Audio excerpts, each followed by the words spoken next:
And before we get started, let's make sure that we click that subscribe button and make sure that you click the bell to make sure you get all the notifications for the videos I drop. Yo, everybody, what is up? It's your boy Ghostdog in the house, back for another Marvel Contest of Champions video. So I didn't miss my announcement. I'm part of the CCP now.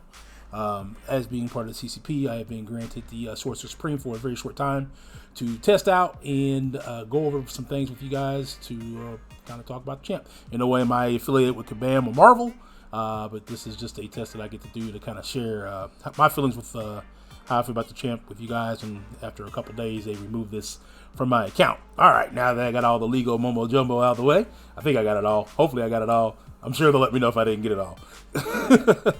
All right, so we got Sorcerer Supreme here.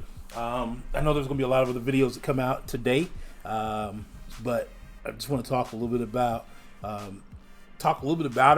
what I've learned so far about her, play with her a little bit. I got some gameplay for y'all.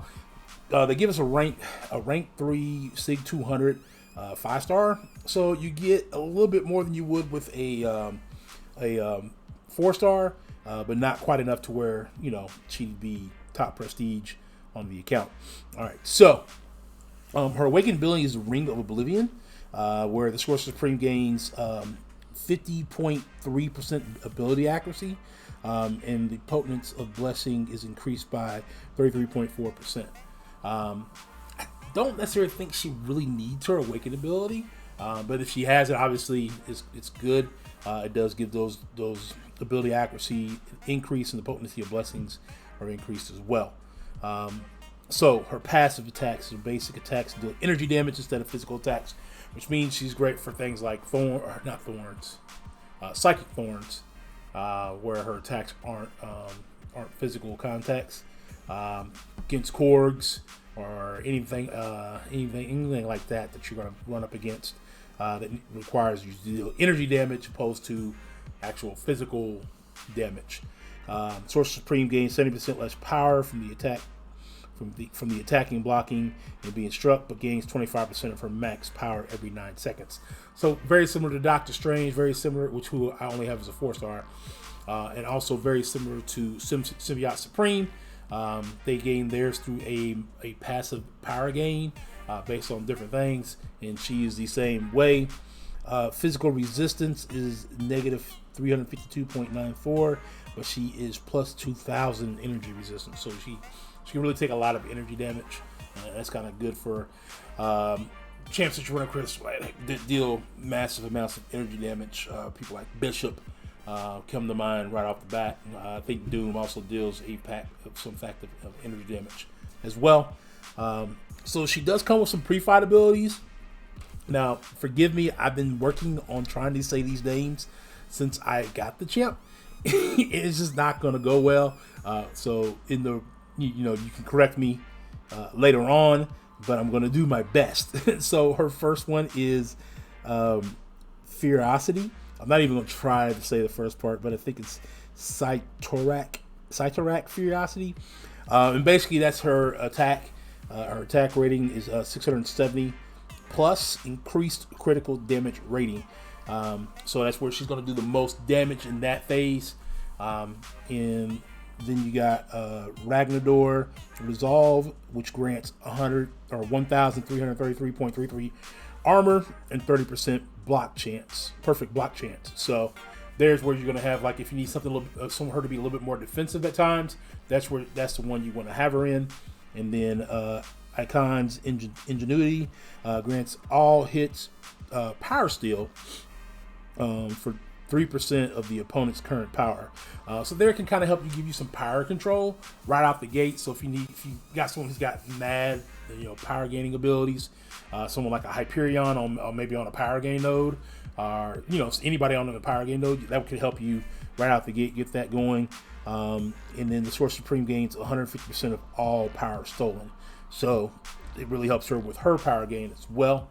And the cool thing about each one of these, we're going to talk about it a little bit later, but I just want to kind of talk about now. To rotate the blessings, instead of wait, you can wait on them, and they rotate every 9 seconds, but you can do a heavy attack, and that will rotate to the next blessing. So if you start off, even though you can start off in a pre-fight ability, say you need to get back to that other one, just parry heavy, or find a way to get in a couple of heavy attacks or a heavy attack, and it gets you to either the next blessing or get you back to the blessing that you need to be in.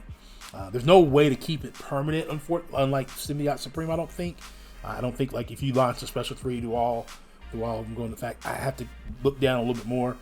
Memory's a little gone, so we'll go into that just a little bit more. So special attack runic spells. All special attacks store ruins of the current blessing stored ruins. Have no effect. So after the ruins are stored, the Sorcerer Supreme consumes up to 1 of each ruin to trigger different effects. So as you can see there, Sorcerer armor breaks the opponent for 12 seconds, reducing armor by -2,000. So that's kind of sweet for those high armor champs. You got Ruins of Ragnar passively regenerates Sorcerer Supreme for 288.18 health over 12 seconds. While this is active, Sorcerer Supreme regenerates 75% of the damage he takes from block hits. That was one of my favorite mechanics that I found while doing this. Getting that regeneration from block hits, man, that's like a lifesaver for, taking her into higher content, because she is a little bit on the lower side as far as health pool, which I'll go back and talk to you guys about here in a little bit. So there's that. And then Ruins of Einot had actually as a slow debuff. So now one of the first characters on the Mystic side, no, I take it back. With the right synergies, Claire can add a slow debuff as well, if I'm not mistaken. But I believe that she is the first one that can do it without any additional synergies. So for 12 seconds, she can add a slow debuff, which, as we know, negates Unstoppable and stops evades, which are kind of a neat feature as you see more and more champs coming in with Unstoppable type of abilities, whether it be via node or via just their ability. So special 1 attack stores 2 ruins of the current blessings, and the first hit has a 100% chance to nullify 1 buff of the opponent. So if you need to nullify some buffs, say like you're fighting a Medusa and you need to get some of those furies off of her, you can hit her quickly with a special 1 and nullify 1 of her buffs. After the attack, the Sorcerer Supreme casts a nullification aurora around herself for 10 seconds. And every 0.75 seconds the opponent spins in the aurora, 1 of their buffs is nullified. So unlike a Symbiote Supreme where he can nullify you but then also place a stagger which will nullify your buff, she's going to have this aurora that kind of like think of it like an Omega Red or Mephisto, who have this aurora around them that causes damage. Well, this one's going to pull buffs off of the defender. Special 2 stores 3 ruins of the critical blessing, and then after consuming the ruins, pauses all ruin effects until 5 seconds after their attack ends. So that's kind of a neat way to kind of hold on to some of those ruins. And then the special 3, the first time this is used in a fight, stores permanent ruins for the current blessing. The ruin is never consumed. So that lets you hold on to those. As you know, it's pretty important to have those. It kind of helps you out with some of the other abilities. Subsequential or following up use of the special 3 uses stored 2 non-permanent ruins instead, and then the attack rating is increased by up to 4,020 based on stored ruins. So the more stored ruins you have, the more damage you can do over time. I believe that is it in her signature abilities. So she does, like you can see there in her abilities, Blessings of the Realm, runic spells, slow, and nullifies. At a rank 3, her health is at 14,663. So she's a little bit on the lower side than say like a more of a high health champ. She's probably closer to a Wasp type base. I don't have Wasp. I'm just assuming. I know she's a pretty squid, or maybe like even a Stark Enhanced or Stealth Spidey. So there's that. And then we can look at her synergies real quick. She has one obviously with Storm. And there's that. This is a Sorcerer Supreme rapidly gains a bar of power at the start of the fight. So that's kind of like a small power gain for her. That could be something that can help you get that Aurora to get that nullifying going a lot quicker. With Doctor Strange or Sorcerer Supreme, she gains a passive prowess whenever a blessing is active and increases special attack damage by 15%. These last until the end of the synergy member's next special attack and are captured at 3. She also has it with Dormammu, Dr. Voodoo, and Mordo, called Mystic Arts, where she nullifies the nullification Aurora is paused during any special attack. So if you've launched a special 1 and you've gained back enough power to launch another special 1 or a special 2, because you can kind of suck power from them and kind of gain that back real quick depending on the blessing you're in. When you launch the special 2, that will pause the timer on that Aurora to allow you to keep nullifying buffs. So that's kind of cool. Beautiful people. All champions gain a 400 block penetration. So that allows you to kind of get through blocks a little bit more. You also have Gamma Horde, where synergy members stun debuffs inflicted on opponents last 25% longer.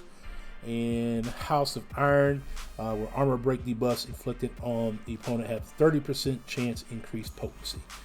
So there's that. Those are the synergies that she currently has with those members there.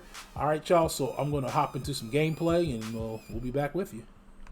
All right, y'all. So this is Venom in the Act 4, Chapter 3 short path with all the buffs up. I really wanted to kind of get another one out, but I didn't have time. Based on how long we get to keep the champ and everything I have going on personally. What I would say initially, as far as people who run suicides, she may not be the most suicide friendly champ.